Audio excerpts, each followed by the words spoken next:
रूस यूक्रेन जंग से जुड़ी इस वक्त एक बड़ी खबर आपको बता दें। रूस ने यूक्रेन के सैनिकों पर हमला किया है। रूसी सैनिकों ने KF-52 हेलीकॉप्टर से यह हमला किया है, जिसमें यूक्रेन का सैन्य वाहन तबाह हो गया है और उसकी तस्वीरें भी सामने आई है। KF-52 हेलीकॉप्टर से यह अटैक किया गया है। यूक्रेन के सैनिकों पर रूस ने यह अटैक किया है और इसमें यूक्रेन के सैन्य वाहन के तबाह होने की तस्वीरें सामने आई हैं। यूक्रेन ने रूस पर एक रिहायशी इमारत पर हमले का दावा किया है। ये इमारत डोनेट्स्क के चसब्यार इलाके में मौजूद थी, जिस पर रॉकेट से हुए हमले का वीडियो भी सामने आया है। वीडियो में रॉकेट का हमला होते ही एक जोरदार धमाका सुनाई देता है और इस धमाके के साथ आग का एक बड़ा गोला दिखाई देता है। इसके कुछ पलों बाद ही ये आग का गोला काले धुएं के गुबार में तब्दील होता नजर आता है। यूक्रेन का दावा है कि डोनेट्स्क की इस इमारत पर रूस ने रॉकेट से हमला किया, जिसके बाद ब्लास्ट वाली जगह पर हर ओर इमारत का मलबा बिखरा दिखाई दिया। यूक्रेन के अधिकारियों ने हमले के कई घंटों बाद जाकर यहां रेस्क्यू ऑपरेशन शुरू किया और बिल्डिंग के मलबे में दबे कई लोगों को बड़ी मुश्किल से बाहर निकाला।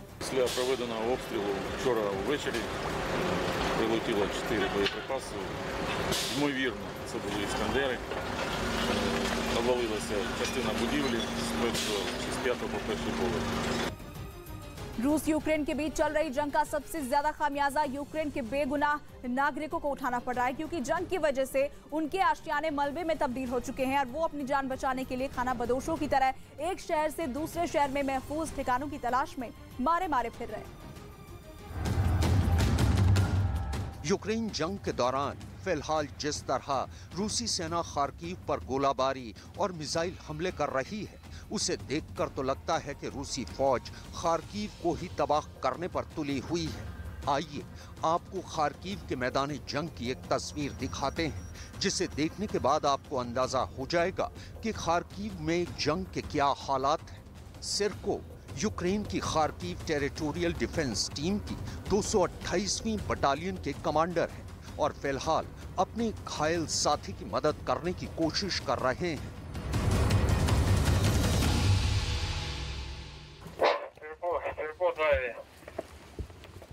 Церковь на связи. Выдвинул еще двоих. Принял.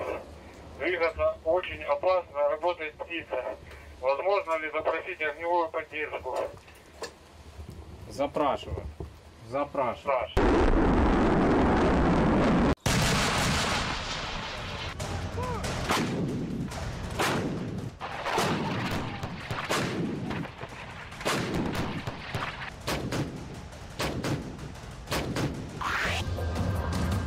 मैदानी जंग की तस्वीरें तो आपने देख। आइए अब आपको रूसी फौज के हमले से खार्किव के अलग अलग शहरों और गांवों में फैली तबाही और मातम की तस्वीरें भी दिखाते हैं। ये रूसी सेना के हमले में तबाह हुए खार्किव शहर के उत्तरी इलाके की तस्वीरें हैं। रूस के मिसाइल हमलों की वजह से इस इलाके की कई इमारतें तबाह हो चुकी हैं और लोग रूसी सेना की गोलाबारी के खौफ में अपनी जिंदगी बिताने के लिए मजबूर हैं। Мой сын служит в армии. Если бы у них было много боеприпасов, Россию бы мы задавили. И я говорю, Шевченко Виктор Алексеевич, на весь мир, мы задавим Россию, потому что мы патриоты, мы живем на своей земле. ये खार्किव शहर के ही एक और रिहायशी इलाके की तस्वीरें हैं। ये बर्बादी यहाँ रूसी सेना के एक मिसाइल हमले के बाद फैली है। रूसी सेना के इस हमले में 3 लोगों की मौत हो गई थी और 5 लोग बुरी तरह से जख्मी हो गए। मरने वालों में नतालिया भी एक थी। रूस और यूक्रेन के बीच जारी जंग के दौरान अब ऐसे मातम के मंजर आम हो चले हैं। ये भी खार्किव शहर पर रूसी सेना के एक और हमले के बाद की तस्वीरें हैं। रूस के एक मिसाइल हमले में 2 मंजिला रिहायशी इमारत को निशाना बनाया गया, जिसके बाद ये इमारत मलबे के एक ढेर में तब्दील हो गई। फिलहाल राहत कर्मी मलबे में दबे लोगों को बचाने की कोशिश कर रहे हैं। Сказать бы, за детей я бы их сама порвала, хотя я по национальности русский человек. Я бы их сама порвала, просто. Это ж хорошо не было никого, хорошо никого не убило. 2 минуты дети ехали, 5 деточек, ехала сюда, там их бомбили. И вот это, вы представляете, что было? रूसी सेना की गोलाबारी, हवाई और मिसाइल हमलों में खार्किव शहर के रिहायशी इलाके ही तबाह नहीं हो रहे हैं, बल्कि रूसी फौज के इन हमलों में शहर के स्कूल भी तबाह हो रहे हैं। ये तस्वीरें खार्किव शहर के एक तबाह हुए स्कूल की ही हैं। फिलहाल मलबे में तब्दील हो चुके स्कूल की इमारत में जिंदगी के निशान ढूंढने की कोशिश हो रही है। यूक्रेन के राष्ट्रपति व्लादिमीर ज़ेलेंस्की को आज भी यकीन है कि वो अपने देश से रूसी सेना को खदेड़ने में कामयाब होंगे और यूक्रेन के जिन इलाकों पर रूस का कब्जा है वो उन्हें आजाद करवा लेंगे। Весні і зараз. Хай вони реально оцінять, що вони мають за цей час і скільки вони за це заплатили. Бо теперішні їхні доповіді так само підуть прахом, як і тодішні. Поступово ми рухаємось вперед і на Харківщині, і в Херсонській області. 24 फरवरी से रूस और यूक्रेन के बीच जंग जारी है और इस जंग का सबसे ज्यादा खमियाजा यूक्रेन के बेगुनाह नागरिकों को उठाना पड़ रहा है, क्योंकि जंग की वजह से उनके आशियाने मलबे में तब्दील हो चुके हैं और वो अपनी जान बचाने के लिए खाना बदोशों की तरह एक शहर से दूसरे शहर या फिर यूक्रेन के पड़ोसी देशों में महफूज ठिकाने तलाशते मारे मारे फिर रहे हैं। यूक्रेन के स्पेशल फोर्स के जवान पुतिन के लिए परेशानी का सबब साबित हो रहे हैं और ब्रिटेन इन जवानों को अपने यहाँ ट्रेनिंग देकर और तेज तर्रार बनने की मुहिम में जुट गया है। हालात ये है कि पुतिन को अपने वॉलंटियर की सैलरी पर पहले की तुलना में 9 गुना ज्यादा पैसे खर्च करने पड़ रहे हैं।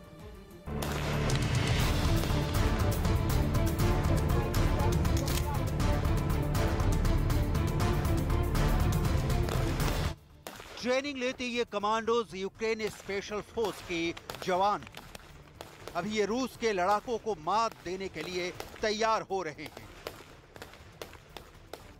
जगह है बिचेन, जहां एसएस के खास ट्रेनर इन्हें रूस की स्पेशल फोर्स स्पित्सनाज से लोहा लेने के लिए दांव पे सिखा रही है।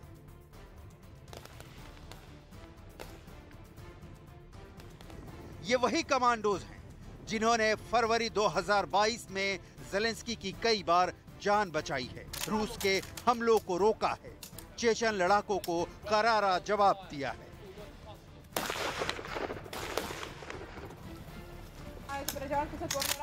अब स्पेशल फोर्सेस के पहले ग्रुप को हाई लेवल की ट्रेनिंग देकर और भी खतरनाक बनाने के काम में जुट गई है ब्रिटेन की आर्मी, ताकि युद्ध भूमि में ये कमांडोज रूसी सेना के दांत खट्टे कर सकें। यही नहीं, ब्रिटेन की आर्मी ने अगले 4 महीने में देश के 4 अलग अलग अड्डों पर 10,000 जवानों को ट्रेन करेगी। Training matters.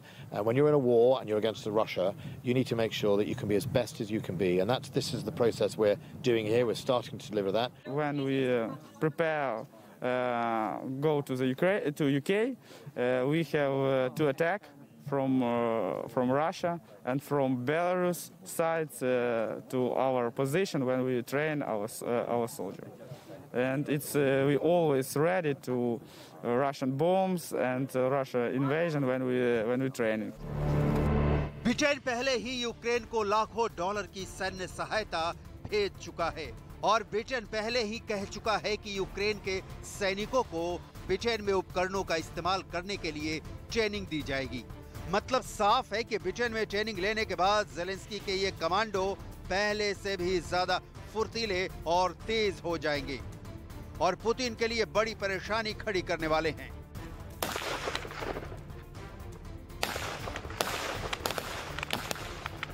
शुरुआती दौर में रूस की जिस स्पेशल फोर्स स्पित्सनाज का खौफ था, अब वो तिलिस्म टूटता नजर आ रहा है और यूक्रेन के कमांडोज रणभूमि में कई जगहों पर उस पर भारी पड़ रहे हैं।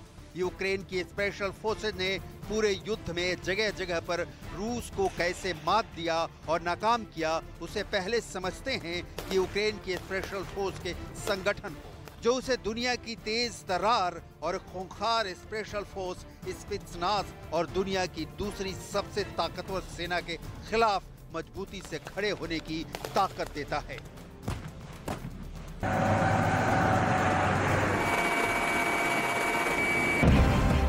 यूक्रेन की स्पेशल फोर्स में सैनिक और असैनिक दोनों यूनिट आती, जिसमें सबसे बड़ा और सबसे महत्वपूर्ण अंग है अल्फा, जिसकी प्रमुख जिम्मेदारी है देश में आतंकवाद से लड़ना और देश की सुरक्षा के लिए खतरनाक खुफिया कार्रवाइयों पर नजर रखना और उन्हें नाकाम करना। इसके अलावा दूसरा सबसे प्रमुख अंग है स्पेशल ऑपरेशन फोर्स, जो अपने आप में यूक्रेन की बलों की एक स्वतंत्र शाखा है। हालांकि यूक्रेन में स्पेशल ऑपरेशन फोर्सेस 2016 तक एक इंडिपेंडेंट ब्रांच के रूप में स्थापित नहीं थी, फिर भी नाटो ने इसे गैर नाटो विशेष ऑपरेशन फोर्स दर्जा जरूर दे रखा था और इसी स्पेशल फोर्सेस ने 2014 में क्राइमिया पर कब्जे के बाद पूर्वी यूक्रेन पर रूस के आक्रमण के खिलाफ शुरुआती लड़ाई भी लड़ी थी।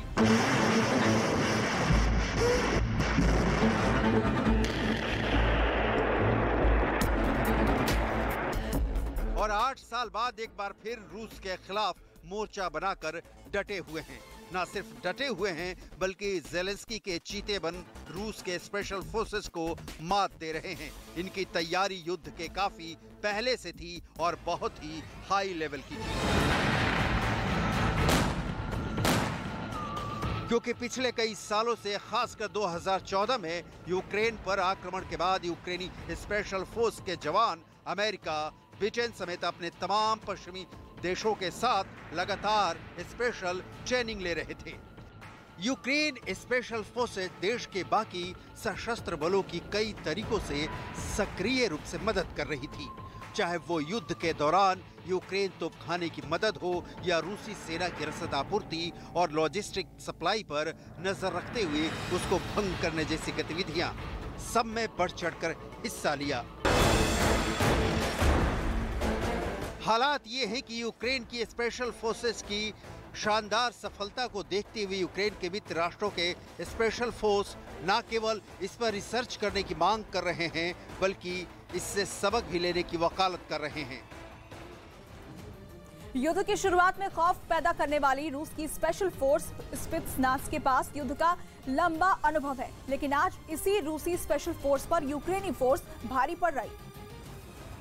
ये तो रही इस फोर्स की शानदार सफलता की कहानी, लेकिन अब ये जानना भी जरूरी है कि ऐसी कौन सी वजहें हैं कि युद्ध की शुरुआत में खौफ पैदा करने वाली रूस की स्पेशल फोर्स स्पित्सनाज का तिलिस्म टूटता नजर आ रहा है, बल्कि स्पित्सनाज के पास जंग का एक बहुत ही लंबा अनुभव है। मीडिया रिपोर्ट्स के मुताबिक स्पित्सनाज रूस की मिलिट्री इंटेलिजेंस सर्विस GRU की स्पेशल मिशन यूनिट है, जिसका काम जासूसी के साथ ही जरूरत पड़ने पर दूसरे देशों में हिंसक गतिविधियों को अंजाम देना भी है। रशियन लैंग्वेज के वर्ड स्पित्सनाज की इंग्लिश मीनिंग स्पेशल डेजिग्नेशन होती है। हिंदी में इसका मतलब विशेष काम होता है। इस शब्द का इस्तेमाल रूसी सेना की सबसे एलिट मिलिट्री यूनिट के लिए किया जाता है। स्पित्सनाज का गठन 1915 में पहले विश्व युद्ध के दौरान किया गया था। 1949 में कोल्ड वॉर के लिए इसकी स्पेशल कमांडो यूनिट बनाई गई। स्पित्सनाज को सीधे फेडरल सिक्योरिटी सर्विस ऑर्डर देती है। स्पित्सनाज के हर यूनिट में आर्मी, एयरफोर्स और नेवी के 250 से 300 फाइटर होते हैं। 2014 में क्राइमिया पर कब्जा करने में भी स्पित्सनाज का ही हाथ था। 1979 में अफगानिस्तान में रूस की घुसपैठ को सफल बनाया। 2 दशक पहले चेचन विद्रोहियों पर हमला कर उन्हें खत्म किया। सीरिया में चल रहे गृह युद्ध में रूस की तरफ से एक्टिव रोल निभाया।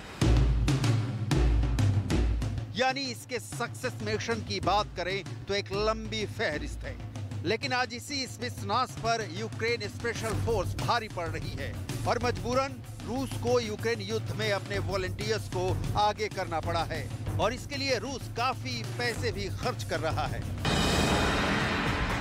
युद्ध से पहले रूस अपने एक वॉलंटियर पर महीने में करीब 55,000 रुपए खर्च करता था। वहीं अब उसे 1.5 लाख से लेकर 4.25 लाख तक रुपए खर्च करने पड़ रहे हैं। यानी यूक्रेन युद्ध में बारूद के साथ साथ रूस के पैसे भी बहुत अधिक चल रहे हैं, लेकिन उनके सैनिकों का मनोबल बढ़ने के बजाय घटता ही जा रहा है, जिसकी सबसे बड़ी वजह यूक्रेन की स्पेशल कमांडो है, जो उन्हें हर मोर्चे पर चुनौती दे रहे हैं।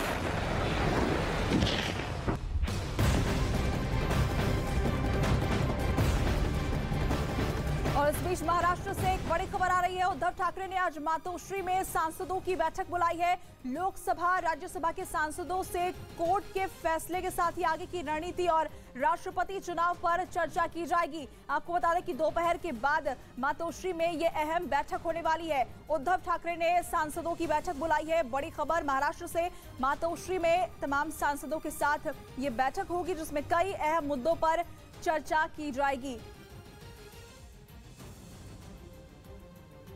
वहीं श्रीलंका की राजधानी कोलंबो में लगातार दूसरे दिन भी प्रदर्शनकारियों ने राष्ट्रपति भवन पर अपना कब्जा बनाए रखा। प्रदर्शनकारियों का कहना है कि जब तक राष्ट्रपति इस्तीफा नहीं दे देते तब तक वो यहां से नहीं हिलेंगे।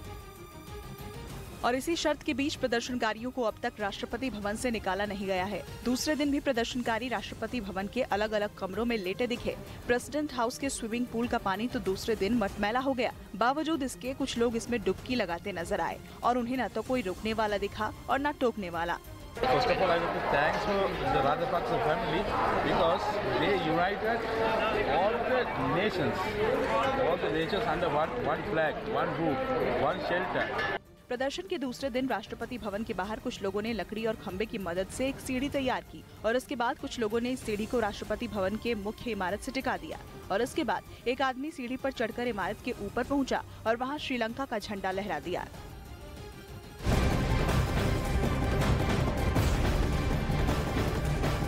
बड़ी खबर मिल रही है। श्रीलंका में चल रहे राजनीतिक और आर्थिक संकट के चलते गैर कानूनी रूप से कोई भारत में एंट्री करने की कोशिश ना करे, इसके लिए भारतीय कोस्ट गार्ड ने अपनी निगरानी बढ़ा दी है। भारतीय कोस्ट गार्ड ने रामेश्वरम में अपनी गश्त बढ़ा दी है। श्रीलंका संकट से जुड़ी इस वक्त की ये बड़ी खबर आपको बता रहे हैं। कोस्ट गार्ड अलर्ट मोड पर आ गए हैं ताकि कोई घुसपैठ की कोशिश ना कर सके।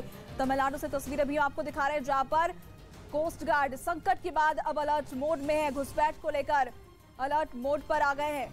बड़ी खबर है ये श्रीलंका संकट से जुड़ी हुई।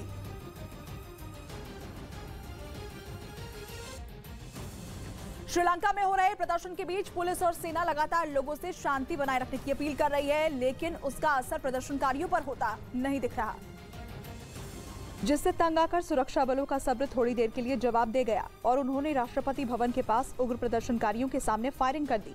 हालांकि ये साफ नहीं हो पाया कि सुरक्षा बलों ने प्रदर्शनकारियों पर असली बुलेट से फायरिंग की या फिर रबड़ वाली बुलेट से। इधर फायरिंग होते ही भीड़ कुछ पलों के लिए पीछे हटी, लेकिन उसके बाद वो और ज्यादा उग्र नजर आई। एक दूसरे वीडियो में प्रदर्शनकारी जवाब में सुरक्षा बलों पर पत्थर फेंकते दिखे और इस अफरा तफरी के बीच जमीन पर कुछ लोग घायल भी नजर आए। लोगों के इस उग्र प्रदर्शन के बीच श्रीलंका के आर्मी चीफ ने लोगों से शांति की अपील की। वातावरण सामकामीव सह व्यवस्थानुकूलव निराकरणे कर ගැනීම සඳහා අවස්ථාවක් උදා වී ඇති මේ මොහොතේ ශ්‍රී ලංකාවාසී ජනතාව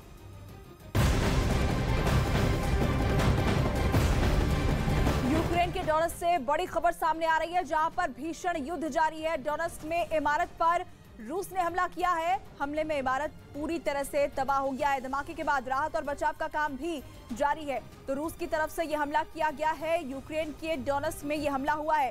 भीषण युद्ध इस वक्त वहां पर चल रहा है। तस्वीरें आपको दिखा रहे हैं किस तरह से हमले में ये पूरा इमारत जमींदोज हो चुका है। उसकी तस्वीरें आप देख सकते हैं। तो बड़ी खबर इस वक्त रूस यूक्रेन जंग को लेकर। ब्रिटेन की इंटेलिजेंस एजेंसी ने पुतिन के अगले प्लान पर बहुत ही खतरनाक खुफिया जानकारी जुटाई है, जो यूक्रेन के लिए बहुत बड़ी वार्निंग है। खुफिया रिपोर्ट में दावा किया गया है कि रूस यूक्रेन में नए हमलों की तैयारी कर रहा है।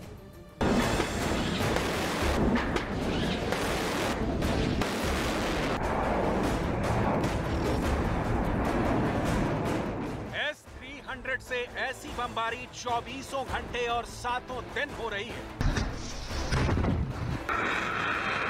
ऐसी कयामत यूक्रेन के हर मोर्चे पर टूट रही है।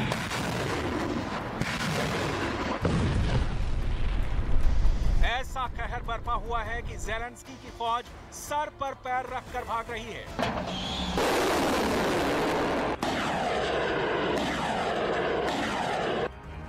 मरने वालों के आंकड़े मिलना मुश्किल हो गए हैं, लेकिन रूस के राष्ट्रपति व्लादिमीर पुतिन की नजर में ये कुछ नहीं है। अभी तो यूक्रेन पर प्रचंड प्रहार बाकी है, क्योंकि ब्रिटेन मिलिट्री के इंटेलिजेंस ने पुतिन के अगले प्लान पर बहुत ही खतरनाक खुफिया जानकारी जुटाई है। खुफिया जानकारी के मुताबिक पुतिन यूक्रेन में अब संग्राम का असली तूफान लाने वाले हैं।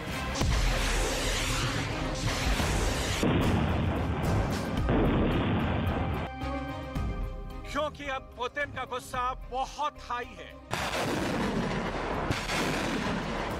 पुतिन का इरादा यूक्रेन में अब बहुत बड़े युद्ध का है।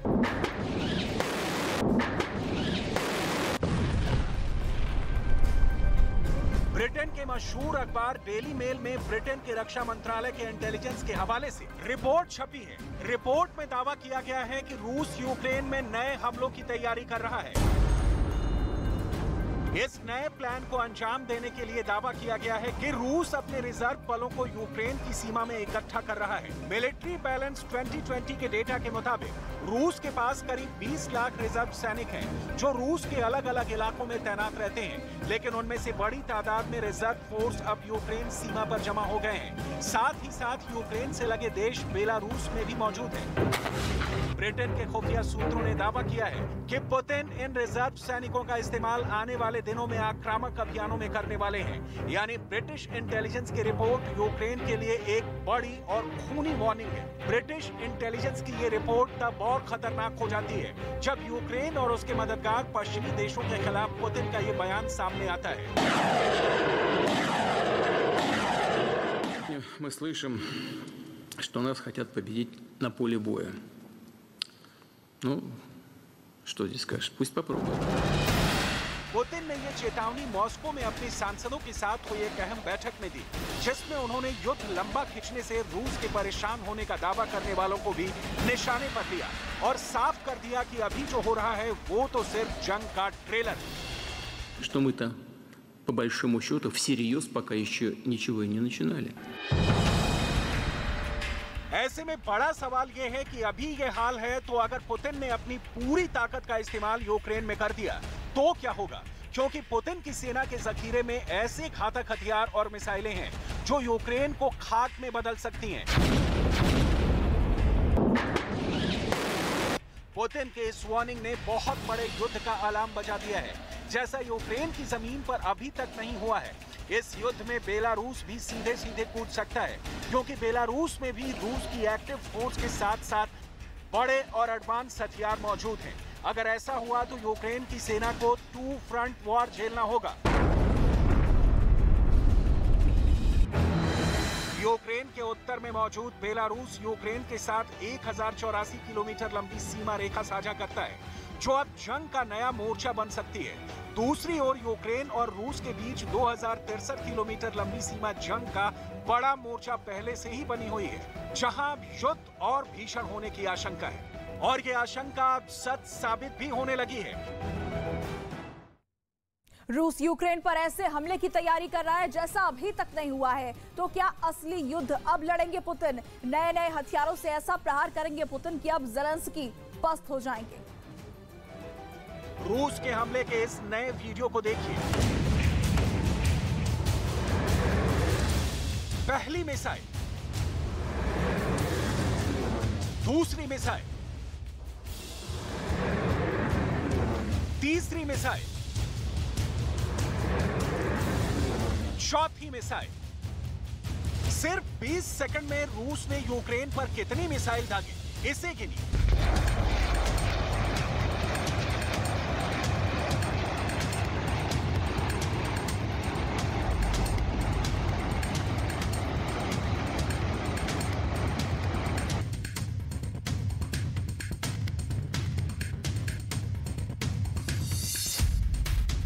नहीं गिन पाए ना?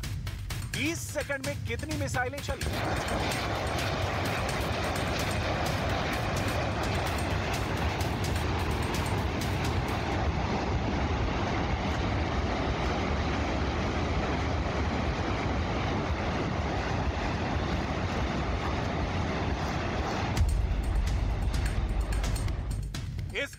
गिनती करना बहुत मुश्किल है। सोचिए ये मिसाइल यूक्रेन की जिस जमीन पर गिरी होंगी वहां बारूद का कैसा बवंडर उठा होगा।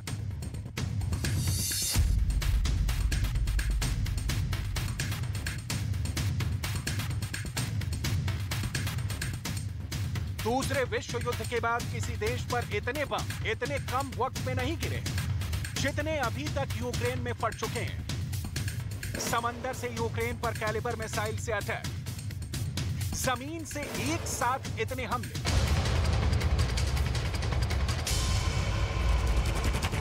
आसमान से यूक्रेन की धरती को बारूद से काला करके रूस के फाइटर जेट हमले की इस तस्वीर ने शीशे की तरह साफ कर दिया है कि पुतिन ने एक बार फिर अपनी सेना को यूक्रेन में भयंकर तबाही मचाने का फरमान सुना दिया है। पुतिन के ऑर्डर का असर यूक्रेन की धरती पर साफ साफ दिखने भी लगा है। खेरसोन पर रूस ने सिर्फ 7 दिनों में कब्जा कर लिया। डॉनबास के ही एक और बड़े शहर सेवेरोडोनेट्स्क पर कब्जा करने के लिए पुतिन को 29 दिन लगे। दक्षिण की तरफ सबसे बड़ी पोर्ट सिटी मारियोपोल को पुतिन ने 55 दिनों में अपने कब्जे में कर लिया, जबकि लिसिचांस्क को हथियाने में पुतिन को सिर्फ 8 दिन का वक्त लगा। युद्ध से ऐसी तस्वीरें बहुत कम आती हैं। यूक्रेन युद्ध में इतना कुछ देखने को मिल रहा है कि दुनिया हैरान है। ये है पुतिन की वो आर्मर ट्रेन वोल्गा जो यूक्रेन के अंदर सरपट दौड़ रही है, और आसमान में इसकी हिफाजत कर रहे हैं रशियन एयरफोर्स के वो हेलीकॉप्टर जो एंटी टैंक मिसाइल से लेकर उन सभी हथियारों से लैस हैं जो जमीन पर किसी भी दुश्मन की रगों में खौफ वाली थिरकन पैदा कर सकते हैं। पुतिन के इस बहुत ही खास ट्रेन में ऐसी बख्तर की चादर लगी है कि गोली और छोटे मोटे रॉकेट इसका कुछ नहीं बिगाड़ सकते। पुतिन की ये ट्रेन कई मायनों में वाकई बहुत खास है। ये दुश्मन के इलाके में बेखौफ होकर दौड़ती चली जाती है। ये यूक्रेन में डॉनबास का इलाका है और यहाँ पुतिन की आर्मर ट्रेन वोल्गा दनदनाते हुए बढ़ी चली जा रही है।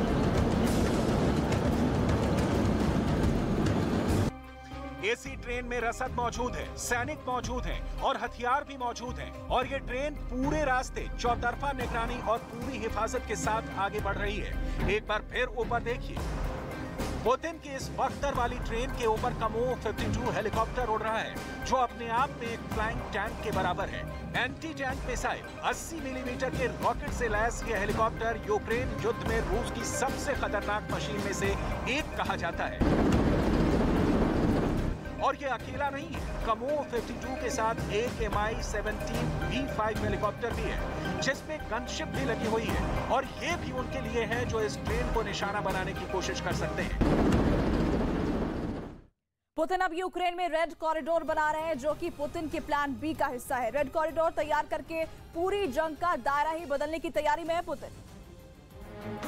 इस तरफ पुतिन की सेना यूक्रेन में आगे बढ़ रही है। रूस के टैंक और बख्तरबंद गाड़ियों को रोकना यूक्रेन की फौज के लिए भी पहले जैसा आसान नहीं रहा, क्योंकि डॉनबास में यूक्रेन के साथ इस वक्त सप्लाई लाइन को बरकरार रखना भी बहुत मुश्किल हो गया है। इसलिए कहा जा सकता है कि पुतिन ने जो गलतियां कीव से लेकर खार्किव तक की हैं, उन्होंने उसमें डॉनबास के मोर्चे पर गजब का सुधार किया है, और इसके नतीजे भी देखने को मिल रहे हैं। लुहांस्क और डोनेत्स्क के मिलकर बनता है डॉनबास। अब 95% लुहांस्क पर रूसी कब्जा हो चुका है, लेकिन डोनेत्स्क पर अभी सिर्फ 50% ही कब्जा हुआ है। अब बाकी बचे हुए 50% डोनेत्स्क पर कब्जा करने के लिए रूसी सेना ने एक और भयानक संग्राम छेड़ दिया है। रूस की फौज पर दबाव बहुत ज्यादा है, क्योंकि जो कामयाबी रूस को उत्तरी यूक्रेन में नहीं मिली वो पुतिन पूर्वी और दक्षिणी यूक्रेन में हासिल करना चाहते हैं, जहां पुतिन अपनी सेना के लिए रेड कॉरिडोर बनाने में लगे हैं। यूक्रेन में रूस का रेड कॉरिडोर क्या है? क्या ये पुतिन के प्लान बी का हिस्सा है? क्या वो रेड कॉरिडोर तैयार करके पूरी जंग का दायरा ही बदलने जा रहे हैं? 1.5 से 2 लाख के फौज लेकर जो ऑपरेशन पुतिन ने शुरू किया था, उसमें 60,000 रिजर्व फोर्स और झोंकी जा रही है। अब रूस के सबसे बड़े मददगार देश बेलारूस में मौजूद रूस की सेना के इस युद्ध अभ्यास को देखिए। 3, 2, 1, पुष्क।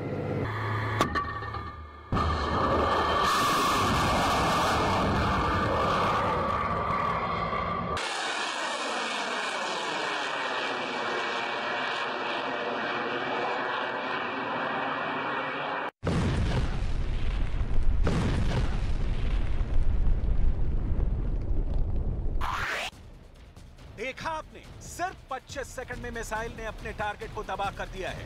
रूस का दावा है कि चीन किसी तरह से वो यूक्रेन के सैनिक ठिकानों पर मिसाइल से हमला करके उसे तबाह कर सकता है।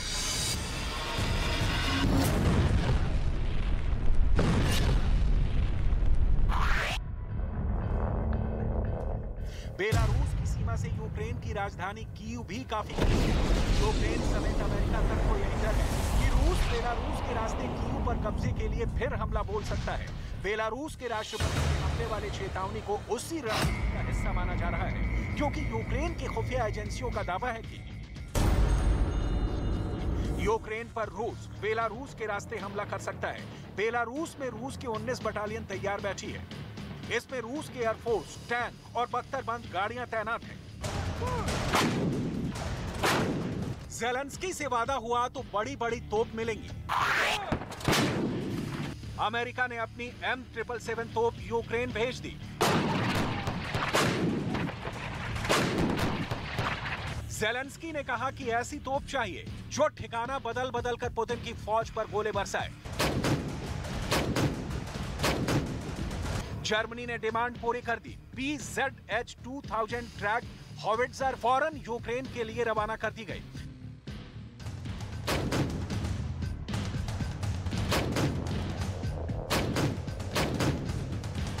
ज़ेलेंस्की से वादा हुआ कि लंबी रेंज के रॉकेट मिलेंगे। अमेरिका ने अपना हाइमर्स सिस्टम भेज दिया।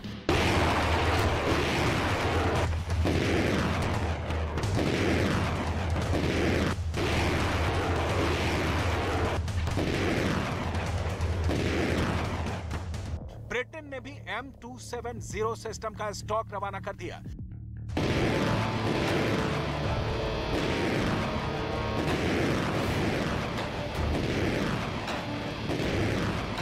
ज़ेलेंस्की को अरब डॉलर के बड़े बड़े हथियार खैरात में दिए गए, ऐसे वेपन सिस्टम जिससे बड़े बड़े दुश्मनों के दांत खट्टे किए जा सके। ज़ेलेंस्की का बंकर जब भी टूटने की कगार पर होता है, बाइडन अपने पिटारे से कुछ ऐसा निकालते हैं जो ज़ेलेंस्की की जान बचा लेता है। इससे पहले उनके पिटारे में से जैवलिन मिसाइल निकली, जिसने रूस के टैंकों को बहुत नुकसान पहुंचाया। बाइडन के पिटारे से स्टिंगर मिसाइल भी निकली, जिसने रूस के हेलीकॉप्टर और विमानों को जहां चाहा वहां गिराया। बाइडन के पिटारे से M777 तोप भी निकली, जिससे ज़ेलेंस्की ने फौरन बमबारी शुरू कर दी। बाइडन के पिटारे से HIMARS multi rocket launcher system भी निकला, जिसे ज़ेलेंस्की ने तैनात कर दिया। लेकिन अब पुतिन ने पश्चिमी देशों को सीधी चेतावनी दे दी है। पुतिन ने पश्चिमी देशों को ललकारते हुए ये तक कह दिया है कि अगर वो युद्ध में रूस को हराना चाहते हैं तो कोशिश करके देख लें। यूक्रेन जंग में रूस की सेना अभी जो कर रही है वो तो सिर्फ युद्ध का ट्रेलर है।